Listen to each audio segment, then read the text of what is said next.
కొంత దూరము వెళ్ళి సాగిలపడి, నా తండ్రి, సాధ్యమైతే ఈ గిన్నె నా యొద్ద నుండి తొలగిపోనిమ్ము. సాధ్యమైతే అంటున్నారు.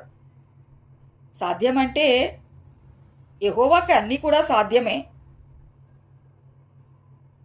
ఖచ్చితముగా ఇది నా యొద్ద నుంచి తొలగించు అని యేసయ్య చెప్పట్లేదు. తండ్రి ఇది తొలగించేయి అని ఒక ఖచ్చితమైన మాట చెప్పలేదు అక్కడ. గమనించాలి మనం. సాధ్యమైతే అంటున్నారు.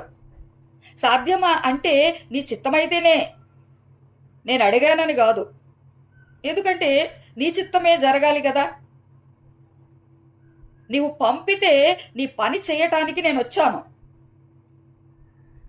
పంపించిన నీకు నేనేమి చేయాలో నీకు తెలీదా?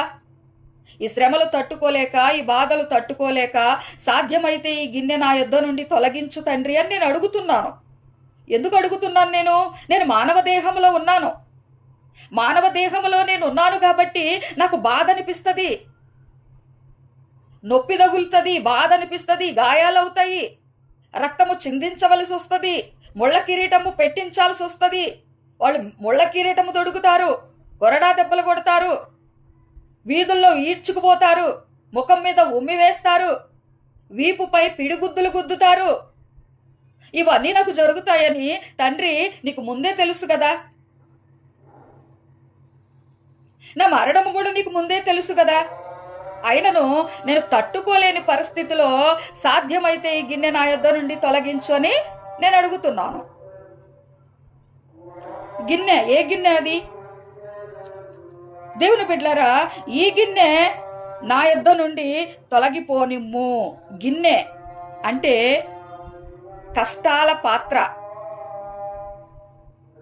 కష్టాలన్నీ కలబోసి ఉన్న ఆ గిన్నె అనగా ఆ పాత్ర, ఆ గిన్నెను నా యొద్ద నుండి తొలగించు అంటే ఈ కష్టాలన్నీ కూడా నా యొద్ద నుండి తొలగించు. ఇక్కడ గిన్నె అని రాసి ఉంది కనుక తెలియని వాళ్ళు గిన్నెనే అనుకుంటారు. అదేదో గిన్నె, కప్పు, బౌల్ అనుకుంటారు.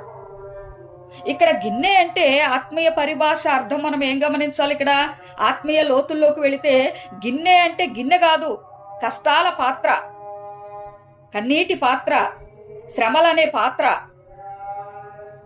ఇవన్నీ కూడా ఒక గిన్నెలో ఉన్నాయి.